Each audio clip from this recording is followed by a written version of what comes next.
See those kids over at the table by the window? I got them pegged. The girl with the frizzy brown hair and her face buried in a book guarantees she's an arcane caster of some sort. No one else spaces out like that in a place like this, no matter who you've got watching your back. Probably looking up spells that'd level this whole tavern.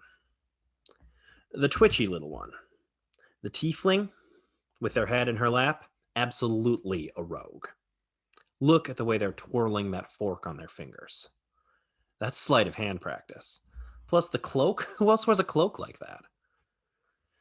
You'd think the big guy in the armor would be the party's fighter, but you'd be wrong. A mace?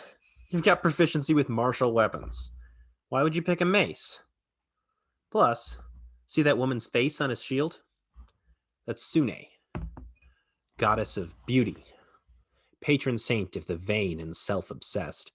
He didn't get those muscles to fight orcs, he got them to pick up chicks. Or dudes. Probably both. Just based on how he's been around our waitstaff. Yeah, my guess would be cleric.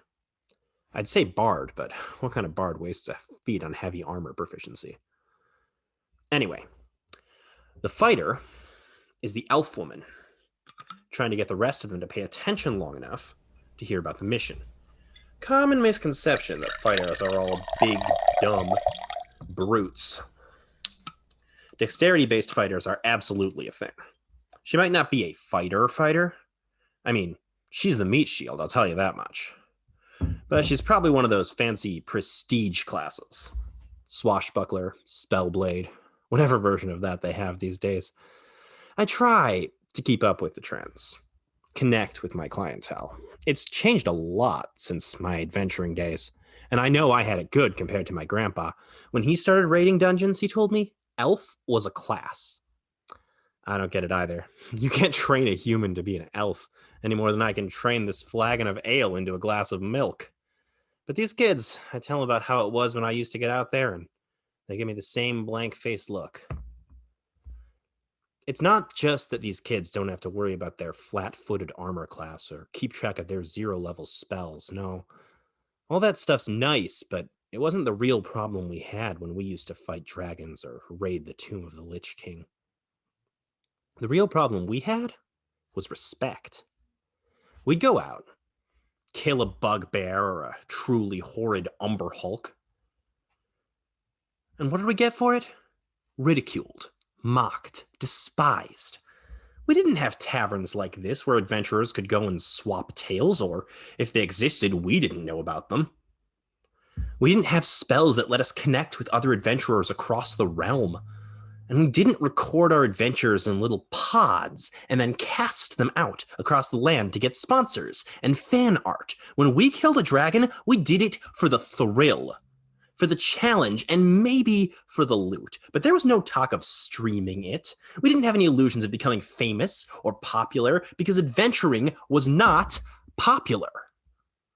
Popular people went to parties, got drunk, got laid.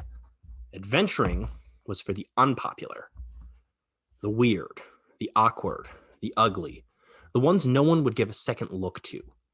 When we entered this realm, it was the one place where, for a little while, we got to feel like heroes. So it grates, just a little, to see these kids putting their sessions on this internet and being loved for it, being adored for what only got us ostracized when we were their age. But then I take a step back. I take a breath, and I think about how many more adventuring parties there are than when I was out there. How many more dragons are being slayed? How many more villages will be safe? And how much easier it is for a kid who really needs that escape to find it. Lord knows the world is scarier than it was back then. Guess we can use all the heroes we can get.